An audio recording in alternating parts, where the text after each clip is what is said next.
We're back with the Transportation Sales Tax Program, and also known as Roadwise, but I'm talking with Molly Levin, and she is project manager for the project where we are today. It's an allocations project, and we're right here on Rivers Avenue and near Northwoods Mall. A lot of activity is going to be going on, especially in the evening, and that's important because you don't want the public to feel as if we're imposing on them in any way. Is that right? That's absolutely right. If there's any time that we need to shut down a traveling lane, we'll do that at night because we don't want to impede traffic. One of the things I've always been curious about, how do you decide when a project requires alerts and when you need to barricade, in a sense, a portion of the road so that the workers can work? Is there some danger involved there or something? Absolutely. There are standards for every single road that you have to abide by. And this is a SCDOT maintained roadway, so we have to abide by their standards and follow their traffic control measures. I talk about allocations projects on this program all the time. And sometimes I can remember what all of them are, and sometimes I can't. But I know there are several hundred.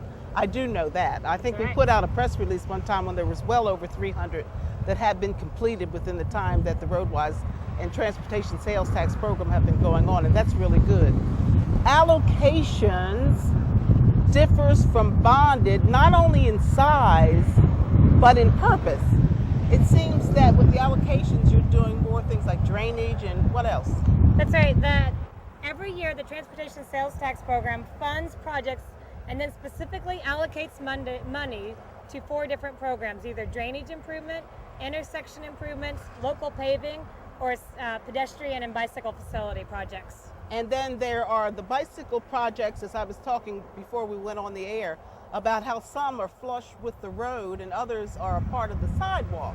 Is there a reason for that? They're both safe ways to accommodate a bicycle lanes. It really depends on the type of roadway. It's just a different fashion on how it's accomplished, but they're both safe and they both accommodate bicyclists. And we're doing intersection improvements as well. For the allocations, absolutely. Right. And I know that intersection improvements mean safety. They all mean safety. But I understand that a big part of the Transportation Sales Tax Program is that of safety, the safety of the public. And that's great. And that's what's going on out here as well. That's right. The sales tax program they tried to do a complete street programs where we tried to increase safety for not only the motorist, but like you said, for pedestrians and bicyclists, all facets of the roadway. Molly, very quickly, and I don't want to put you on the spot, but does it take a long time to get a project underway from the time that it's an idea to the design to the awarding to the contractor and then finally getting people to work on it? Does it take a little time or? It depends. Some are more complicated than others. Specifically, this project moved very quickly. It was funded in 2011, and here we are building it in 2012.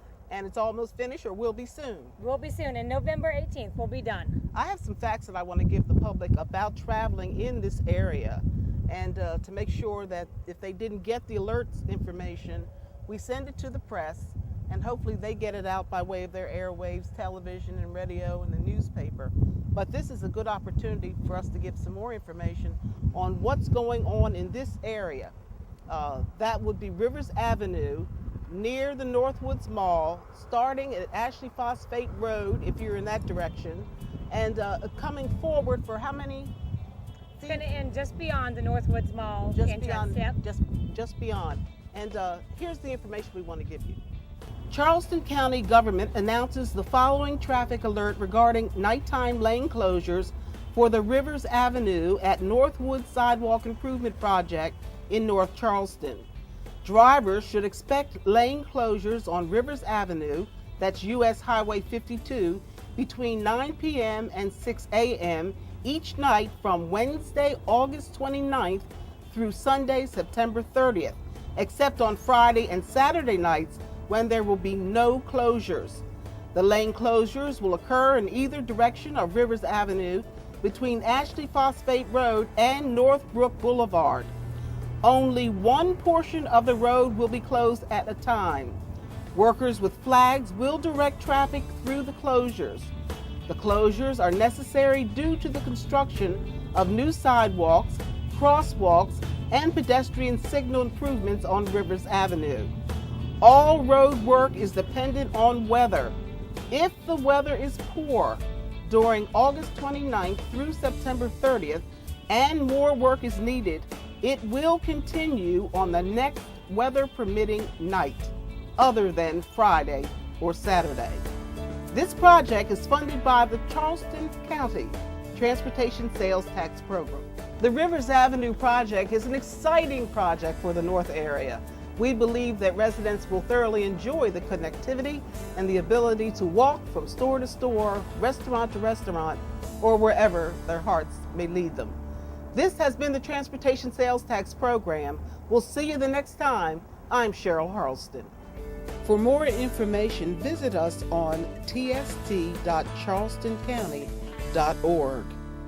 You can also follow us on Facebook and Twitter.